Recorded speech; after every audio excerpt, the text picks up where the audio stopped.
Hiya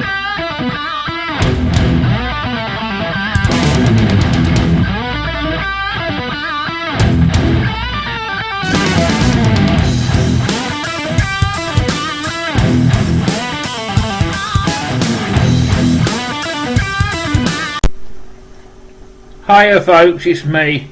I'm just going to do this video. I was going to do it later actually, but I thought I'd give it a go, and apparently I've got very lucky with the lighting. That's what my lighting director's just told me, so he advised me to go.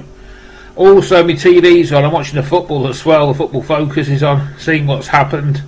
But the way this country's going, I think it's going to be the shortest football season in history this year. We've got more lockdowns to look forward to next week. Birmingham's shut down. Whether we get locked down again in the next couple of weeks, who knows. And also excuse me with the voice, as always this time of year we're getting the seasonal colds. Everybody's got them, me not no exception to me. This is going to be sort of like a review video, if you like. Tell you the truth, I wasn't going to buy it because I've already got it on the original vinyl, but I thought I'll get one, the deluxe edition, just to see what it is like. And plus it's from my favourite band in history, the Rolling Stones, and this is the new release. It's well, not a new release, it's a remastered or remixed or of Goat's Head Soup. This is their 1973 release. I think it could have been the 8th album, but don't quote me on it. I might be 1 out or 2 out, but I think that was their 8th release because the Americans were 2 ahead, so it was, I think it was the 8th. And this is also propelled the Rolling Stones into the Guinness Book of Records, because it means they've had, I think, #1 records in the last 6 decades. So that's great. And I did plump for the deluxe, and it's cost me best part of 14 quid. And to be brutally honest, this album wasn't one of their best. Don't get me wrong, it was a good album, but it's definitely no Exile or Let It Bleed. Definitely not into that category. It was a good album because its most famous point was Angie, which was the #1 single off it. It did really well for them. And contrary to popular belief, Angie was not written about Angie Bowie or David Bowie's missus. It was written about Keith Richards' kid or child. A lot of people wrongly believe it was written about Angie Bowie, and it wasn't. But this album's got some really, really good songs on. 100 Years is a good one. Some other stuff, and it's got the notorious Star on it. It's basically Star Fucker. I'm sorry to say that word, but you got the idea. It was a very raunchy, rude song. I won't discuss what that means. I'll leave that one to your imagination. But basically the songs were very they were good, but they were very sort of flat. It wasn't going to sort of blow your head off, if you know what I mean. But what you get for your money, and I've got to admit, I was really, really disappointed with a couple of things with it. Basically you get the album, which you get in all these packs, which is great, and you're getting 10 tracks, and 100 Years is a beautiful song, and you're getting all the songs that was off the original album.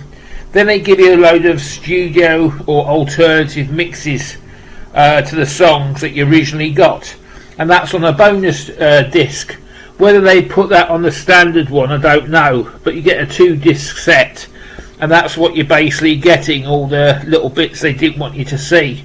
The only one of note, you get Scarlet, they did with Jimmy Page. That's of interest. So basically that's what you're getting for your 14 quid, some extra bonus tracks. Inside, if you're looking at the actual inside of the band, you get the band, and you're getting these are all the session musicians. That's Billy Preston, Nicky Hopkins, Ian Stewart, and I think the other guy was John Horner. Hang on, look, it's John Horner, I think. Jimmy Miller, that's it, I forgot.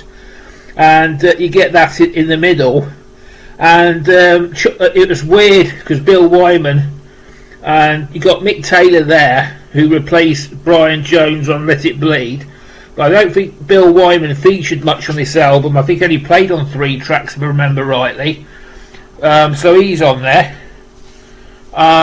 Is he? Yes, he's on there.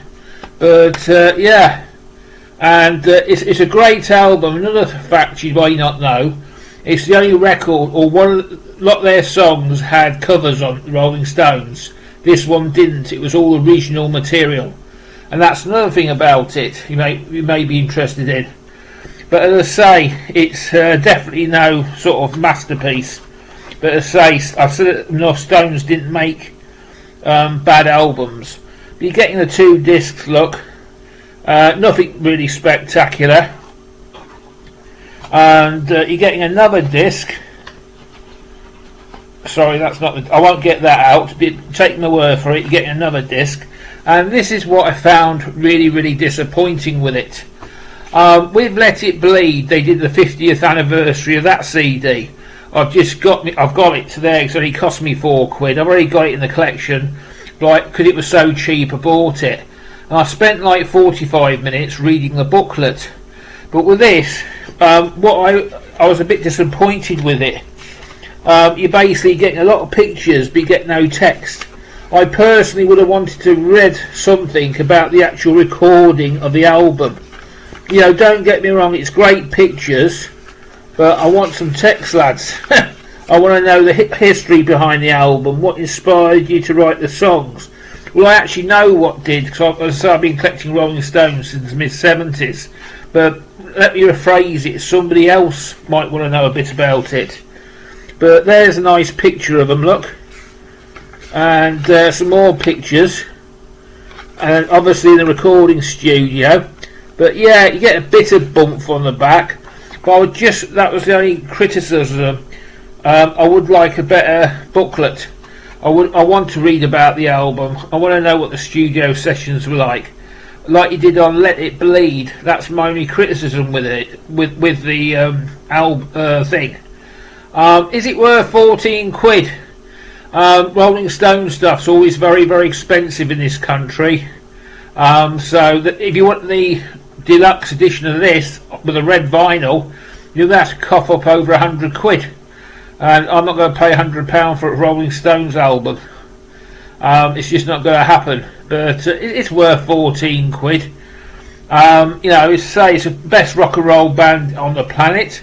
This was recorded in their rock and roll phase. Before that was their psychedelic phase with albums like Satanic Majesties. It's a good album, but it's not a great album. It's a very enjoyable listen, but I definitely wouldn't compare it to stuff like Exile or Let It Bleed. So I hope you've enjoyed this review and all the good points and the bad points with it. And if I was a proper reviewer, I'd give it a 9 out of 10. I'd say go buy it, but I just expected a little more for me £14. So it's got a thumbs up. I hope you've enjoyed this CD. Love each other. Stay CD. I'm getting nuts now. This video. Stay well. Love each other. And my prayers within America at the moment with all these bushfires having and all the other sort of stuff that's happening in the world. And I'll see you next time, which will probably be tomorrow. Greg will be happy. See you, folks. I've done a video, Greg. Bye.